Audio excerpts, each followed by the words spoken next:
Welcome back. Today we're starting our unit on disabled Americans by talking about the fight for accessible public transportation. Focusing on the question, how has being disabled in America affected people's political opportunities? So we're going to start off with a quick do now. I want you to think about this question.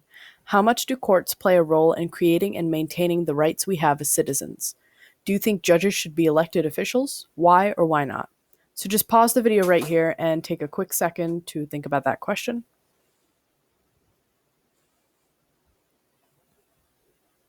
Okay, so how much do courts play a role in creating and maintaining the rights we have as citizens? I mean, many of the rights we have as citizens are protected and widened because of various court cases that have resulted in judges interpreting the case a certain way that expands rights. So one example is Obergefell v. Obergefell, um, which essentially interpreted law to state that gay marriage has to be legalized. Um, that's just one example I can think of. So there are many, many more that have expanded rights based off of laws that aren't necessarily, and those rights aren't necessarily part of the law, but they're close enough that judges have been able to say that those rights should also be protected. So for that reason, I think judges should be elected officials because they should reflect the people in their community so they can understand how their community interprets the Constitution. But also, you have the issue where they might not want to make a decision because they fear voter retribution. So it really depends on if you can create a balance between those two issues. So I just want to start off by talking about what does accessible transportation look like.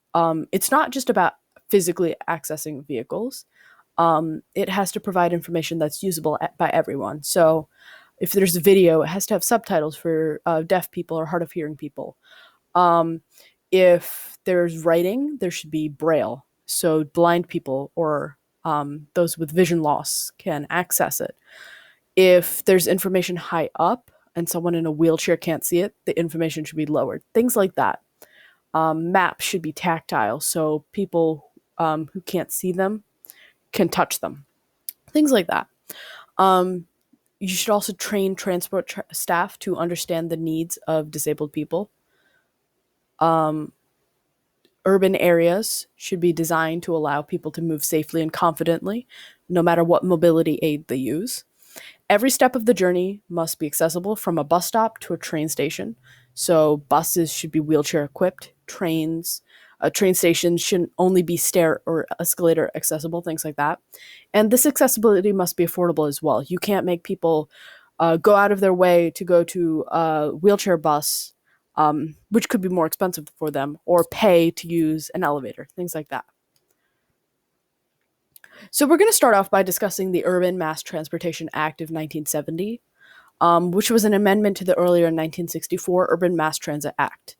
It required mass transit facilities and services to have accessible designs, and it created a grant and loan program created to help state and local agencies achieve that accessibility. It provided funding for national accessibility projects, and projects that applied for funding had to ensure fares would not increase due to accessibility. And one example of that is wheelchair-equipped buses, as you can see on the right here. So another major event was the court case Disabled in Action of Pennsylvania v. Coleman. So Disabled in Action, which was a disability rights group, sued in order to ensure that all buses fit the Transbus model. So all public buses in Pennsylvania, I believe. Transbus was an accessible model of bus that included a wheelchair lift. One example of it is on the right here. After Disabled in Action filed suit, the defendant, the Secretary of Transportation, William T. Coleman Jr., was replaced by Brock Adams, who changed the bus design to be more accessible. And the lawsuit was dismissed because Adams's design was similar to the Transbus design. So ultimately, the buses became more accessible, and wheelchair users were able to use them.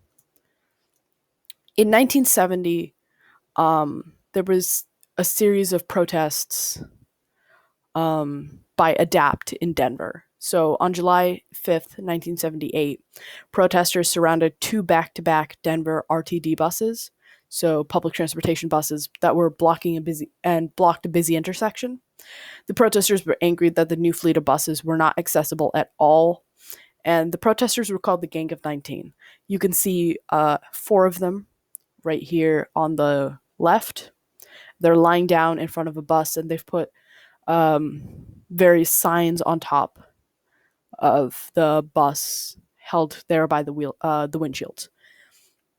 The protesters stayed there for 2 days, despite police demands that they disperse. Ultimately, RTD agreed to add wheelchair lifts to its buses, and it was the first public transport agency in the US to do that. Another big court case was Paralyzed Veterans of America v. Washington Metropolitan Area Transit Authority.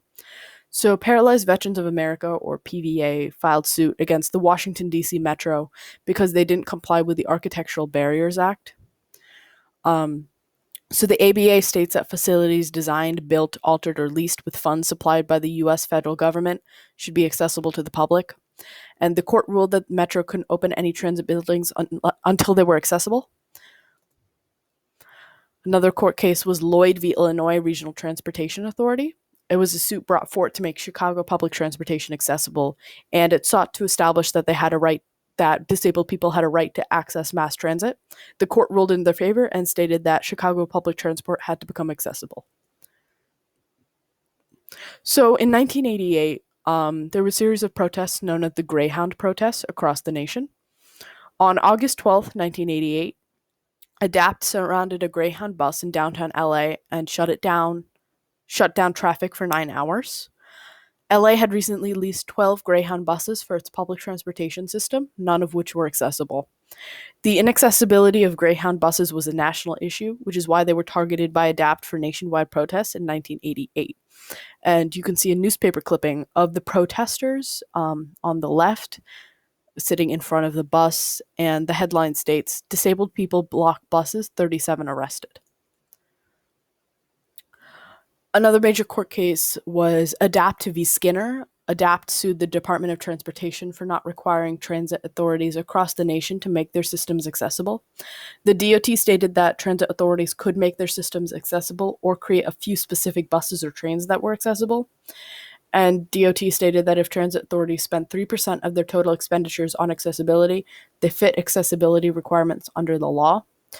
The court gave ADAPT a half win. They stated that the 3% rule was arbitrary and shouldn't be there, but they didn't rule that systems should be fully accessible, meaning that transit authorities could make one or two buses or trains accessible, which would be hard for disabled people, which would make it hard for disabled people to get around and still